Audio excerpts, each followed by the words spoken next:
Good evening, ladies and gentlemen, and welcome to our 24 Midnight News edition, coming to you live from Algiers and to the headlines.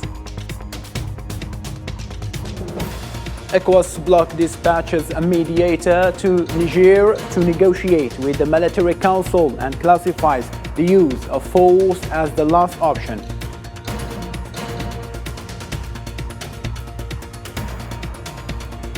The Sahrawi government considers the Zionist entity's recognition of Morocco's alleged sovereignty over the occupied territories to be null and void, and warns of dangerous foreign alliances for Makhzen over peace and security in the Maghreb region.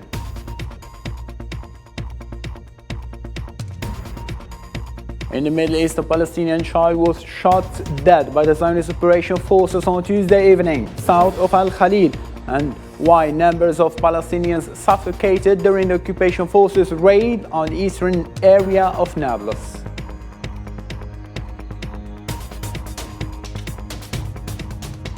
Moscow announces the destruction of Ukrainian naval drone in the Black Sea, and Ukraine thwarts a new attack on the capital Kiev and accuses Russia of targeting export facilities.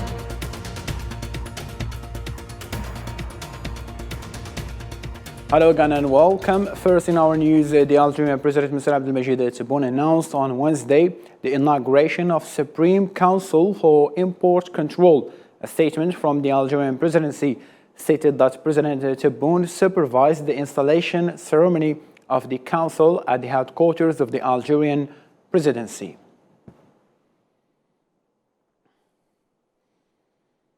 Opening Niger file, the ECOWAS Commissioner for Political Affairs, Peace and Security, Abdel Fattah Moussa, said that a delegation from organized led by former Nigerian President Abdel Salam Abu Bakr is in Niger to hold negotiations with the coup leader or rather leaders who announced the overthrow of elected President Mohamed Bazoum.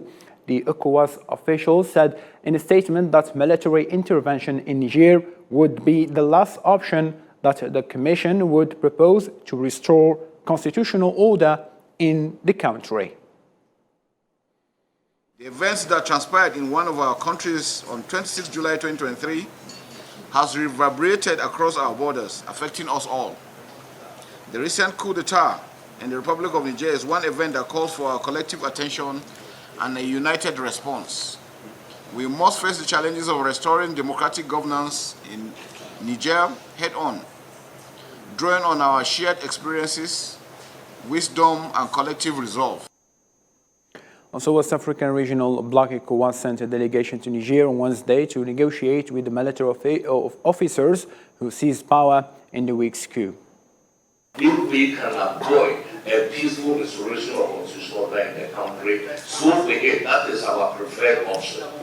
But we have to prepare for all eventualities. And Excellencies, you are here for the final eventuality, the last resort. That is planning for a possible intervention to restore constitutional order. In same line of thought, military officials from ECOWAS member states meet Wednesday in the Nigerian's capital, Abuja, to discuss the political situation after the bloc threatened to use force to restore constitutional order. ECOWAS said that in a statement that the meeting of the Committee of Chiefs of Staff of the Group Defense Forces will continue until next Friday. The meeting comes based on the decisions of the extraordinary summit of the leaders of the economic community last Sunday, who decided to give the military council in Niamey a week to release President Mohamed Bazoum and restore him to power, and restore also the constitutional order in full, and threatened to take measures, including the use of force, in the event of non-compliance.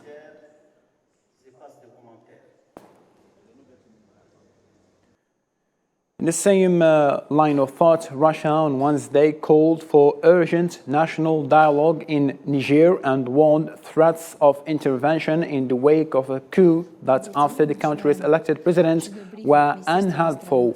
Spokeswoman of the Russian Foreign Ministry, Maria Zakharova, said that dialogue in Niger was needed for restoration of civil peace and to ensure law and order.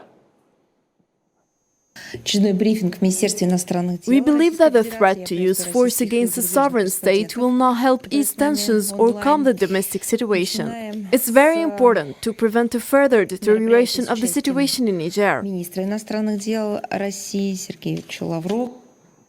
Likewise, Russia, Italy announced that it rejects any Western military intervention in Niger in response to the military coup that took place in the country last week. Italian Foreign Minister Antonio Tajani described in a statement he made on Wednesday to the Italian television the option of possible Western military intervention in Niger as another form of neo-colonialism.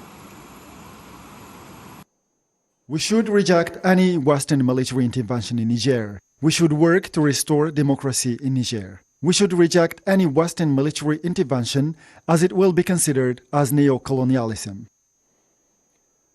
The first plane carrying the mostly French and European people evacuated from Niger, that is also pronounced Niger, landed in Paris early Wednesday. French Foreign Minister said that 262 people were on board the plane, including a dozen babies. Following the coup in Niger, France said it would evacuate its citizens by air.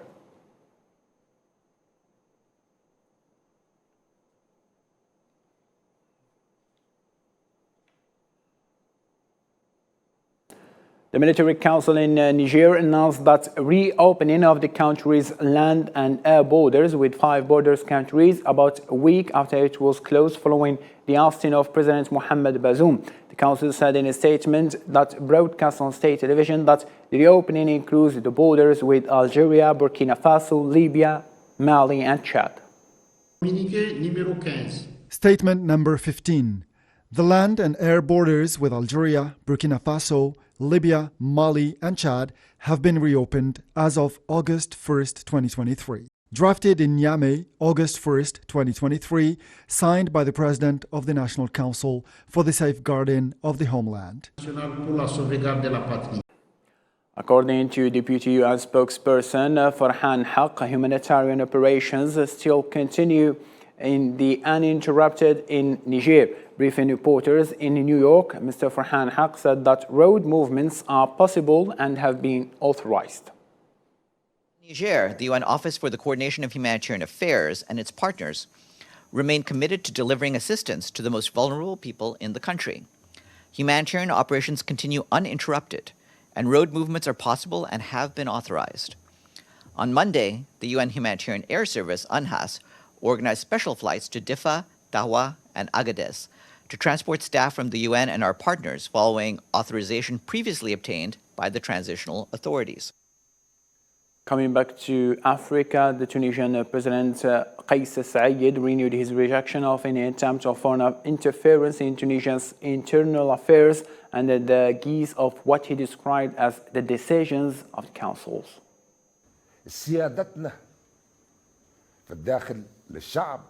Our sovereignty must be respected at home with our people, and the country's sovereignty abroad must also be respected. Enough interference in our international affairs, because we are not under colonialism, tutelage, or mandate. Our decision is the decision of the Tunisian people, not a solo decision as it was in the past. This is the decision of the Tunisian people.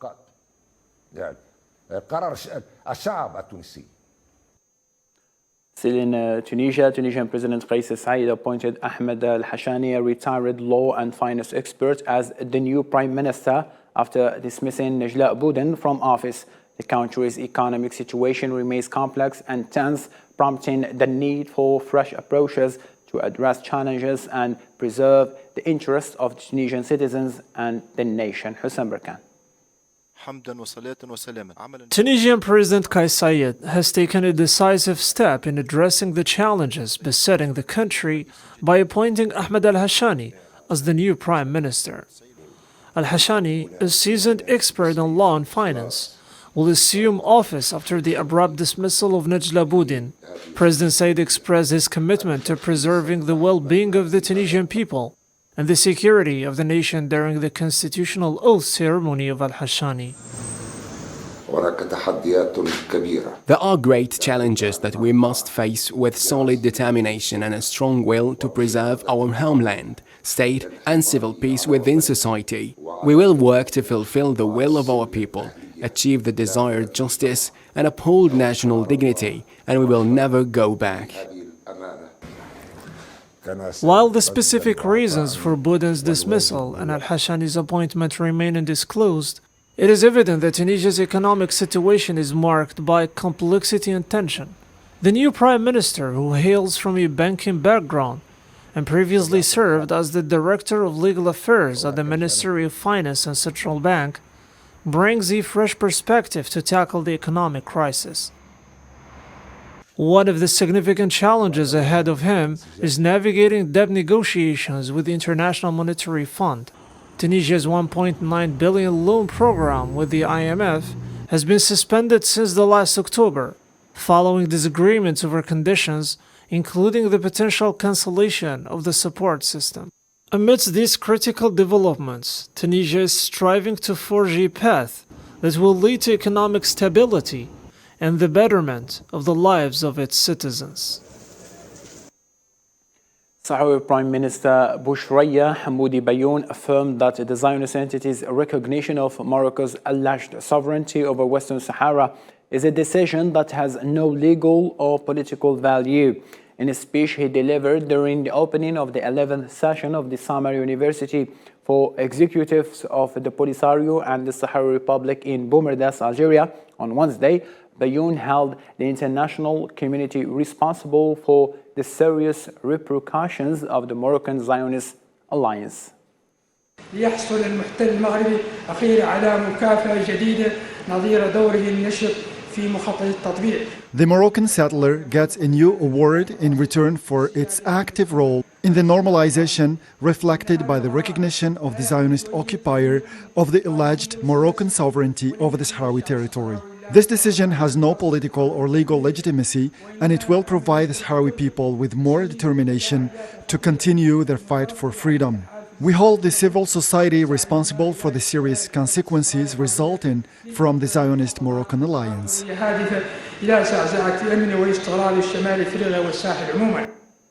Also, the Sahrawi Prime Minister warned of the repercussions of what he called the dangerous international alliances of Moroccan occupation supporting terrorism and organized crime, aims to export its multiple internal crises by threatening the security and peace of neighboring countries. لجوء دولة الاحتلال المغربي إلى تحالفات دولية خطيرة. The recourse of the Moroccan occupier to dangerous international alliances that undermine peace and security in the region, starting from the tweet of former US President Trump to the conspirational stand of the outgoing Spanish Prime Minister and the use of consular representations of certain countries in some occupied Sahrawi cities, in addition to involving the European Union in supporting indirectly the war against our people through economic agreements that include the lands and waters of Western Sahara and the foreign investments of greedy companies that seek to open subsidiaries in our occupied territory.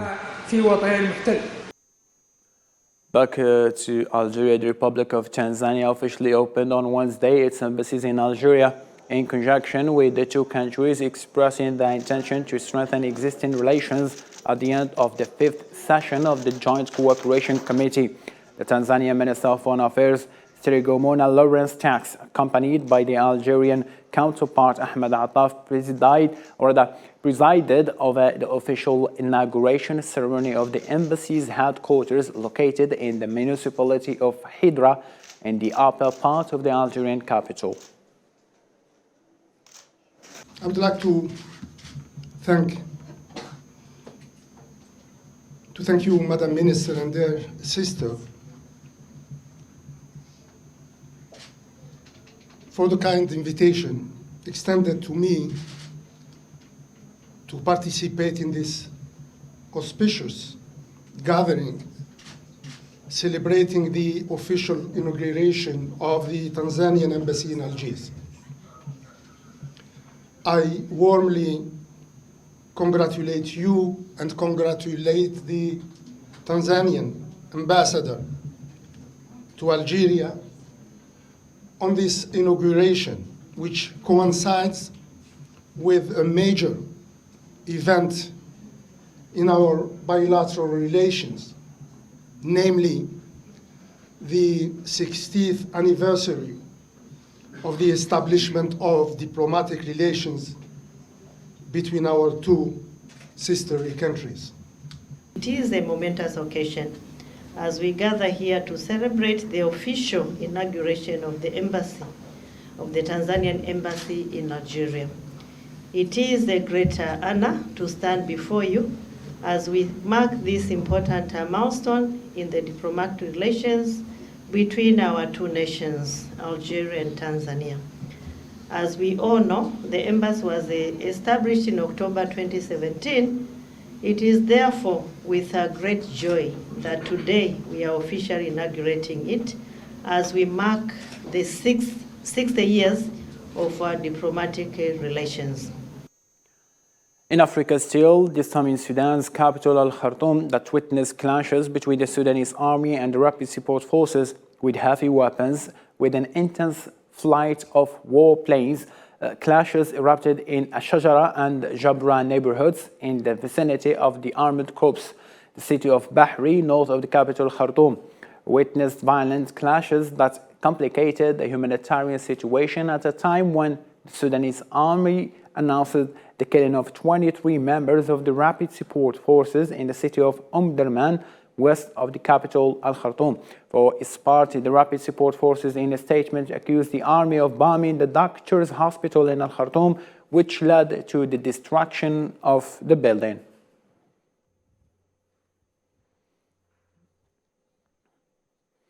In the Middle East now, a Palestinian 50-year-old child has been killed by the occupation forces in the south of the occupied West Bank city of Al-Khalil.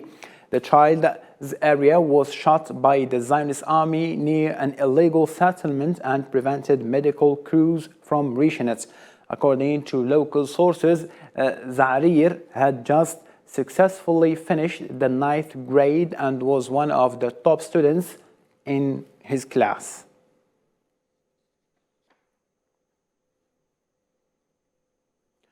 Palestine still, another Palestinian child was shot by the Zionist occupation on Tuesday evening south of Al-Khalil. According to what was reported by the Palestinian Ministry of Health, it was officially informed by the General Authority for Civil Affairs of the death of the 15-year-old child by the occupation bullets near the town of Samoun, and local media outlets said, quoting security sources, that the occupation forces fired live bullets at the child near a Sha'mota settlement established on the town's land and prevented ambulance crews and civilians from reaching him.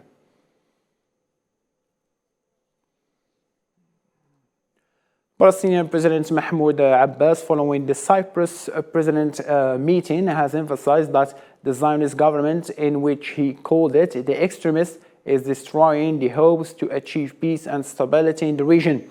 Mahmoud Abbas said that extremist occupying government is practicing its violation against the Palestinian people and calls the international community's interventions.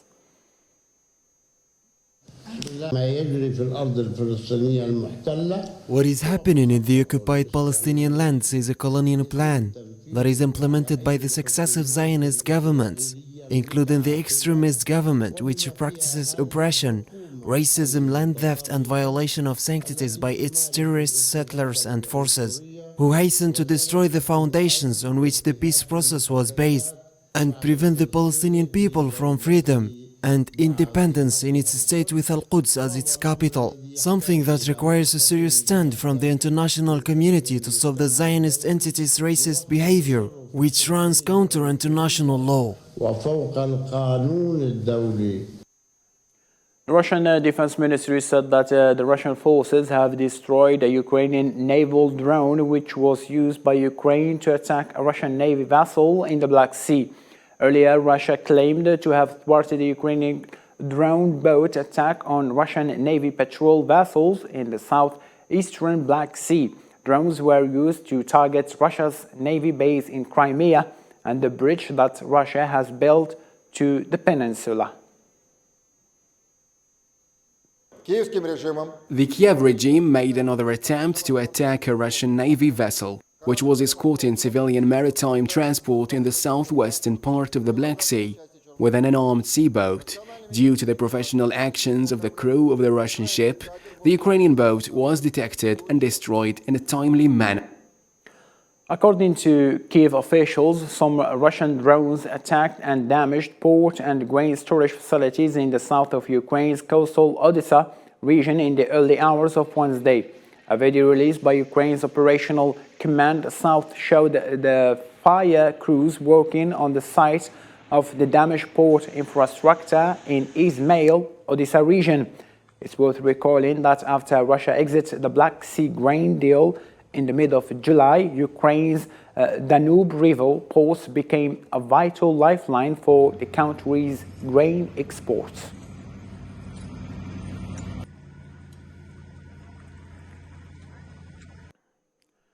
Russian presidency said that President Vladimir Putin and his Turkish counterpart Recep Tayyip Erdogan agreed during a telephone call that to prepare for a potential meeting in person. The Turkish Communication Directorate meanwhile said that the two leaders agreed on Putin's visit to Ankara.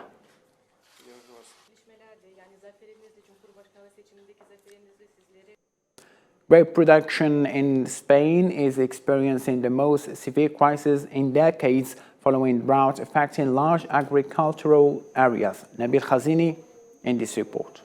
For as far as the eye can see, these vineyards fields here across Spain are experiencing a bad condition, the worst in 30 years.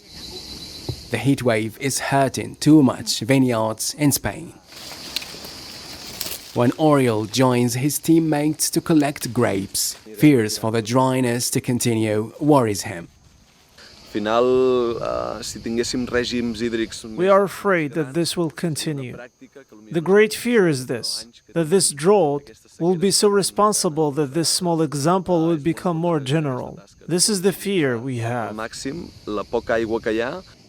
It's been years now that the pale landscape here repeats itself due to the surprising surge in temperatures. Faced with this hard situation, grape producers find themselves in trouble to find effective solutions. They say they won't leave their land.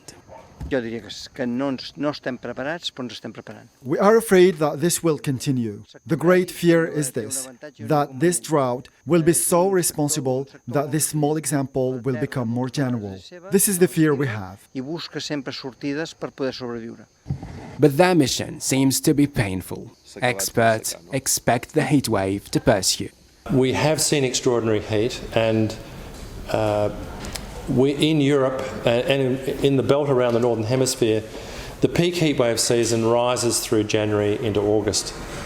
And the planetary waves that lock in these systems that are developing these heat waves are quite difficult to dislocate. They are quite difficult to dislodge. So they're relatively stationary. So we should expect, or at least plan, for these extreme heat waves to continue through August. Scientists say that because of climate change, last month's hot spell was at least 15 degrees Celsius warmer on average than a similarly improbable one would have been in pre-industrial times.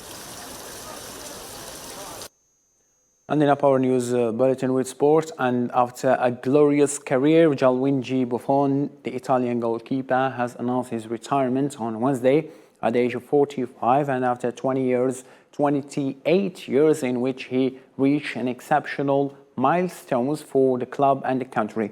Buffon began his career in Parma's youth system in 1991, aged 13. Then he joined Juve in 2001, where he spent most of his career with the club, except for a season at PSG in France in 2018-2019, before returning to Juventus and then to Parma. The former Italy goalkeeper has lifted in 2006 the World Cup that he won 10 Serie A titles with Juventus and Ligue 1 title with Paris Saint-Germain. Gianluigi is considered as the most capped goalkeeper of all time, ended his a stellar career back where it all started at Parma.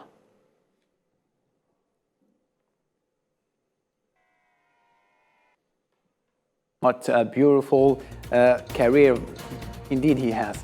So, ladies and gentlemen, thank you so much for being with us in this late hour. For more updates, you can follow our social media platform.